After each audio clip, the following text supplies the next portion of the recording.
জাতিসংঘের সাধারণ পরিষদের ৭৯তম অধিবেশনে যোগদানের উদ্দেশ্যে অন্তর্বর্তী সরকারের প্রধান উপদেষ্টা অধ্যাপক ড মোহাম্মদ ইউনূসের আগমনকে কেন্দ্র করে সোমবার যুক্তরাষ্ট্রের নিউ ইয়র্কের জন এফ কেনেডি আন্তর্জাতিক বিমানবন্দরে বিক্ষোভ সমাবেশ করেছে যুক্তরাষ্ট্র আওয়ামী লীগ।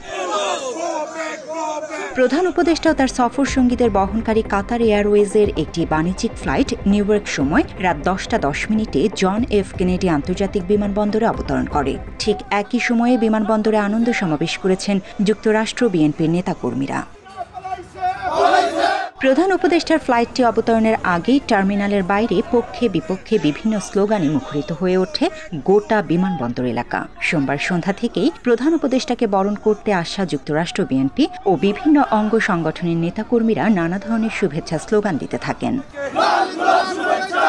অন্যদিকে টার্মিনালের আরেক পাশে যুক্তরাষ্ট্র আওয়ামী লীগ ও অঙ্গ সংগঠনগুলো ইউনূস সরকারকে অসাংবিধানিক আখ্যা দিয়ে সাবেক নোবেল বিজয়ী প্রধান উপদেষ্টাকে প্রতিরোধের লক্ষ্যে প্রতিবাদ সহ বিক্ষোভ প্রদর্শন করেন।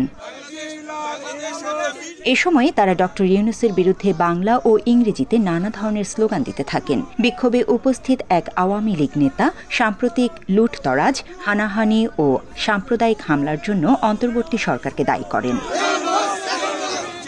তিনি বলেন, ড ইউনূসের সরকার সংবিধান অনুযায়ী গঠিত হয়নি, কারণ সে নিজেই বলেছে যে তাকে বিপ্লবী ছাত্ররা নিয়োগ করেছে এবং সে তাদের নিকট দায়বদ্ধ। প্রধান উপদেষ্টা 24শে সেপ্টেম্বর জাতিসংঘ সদর দপ্তরের সাধারণ পরিষদ হলে পরিষদের ৭৯তম অধিবেশনের উচ্চ পর্যায়ে সাধারণ আলোচনায় যোগ দেবেন। তিনি ২৭শে সেপ্টেম্বর স্থানীয় সময় সকাল 10টায় সাধারণ পরিষদের অধিবেশনে ভাষণ দেবেন। এছাড়া ড ইউনূস জাতিসংঘ সাধারণ অধিবেশনের ফাঁকে মার্কিন প্রেসিডেন্ট জো বাইডেনের সঙ্গে 24শে সেপ্টেম্বর নিউ ইয়র্কে জাতিসংঘ সদর দপ্তরে দ্বিপক্ষীয় বৈঠক করবেন। জান্নাতুল ফেরদৌস তমা, বাংলা এডিশন।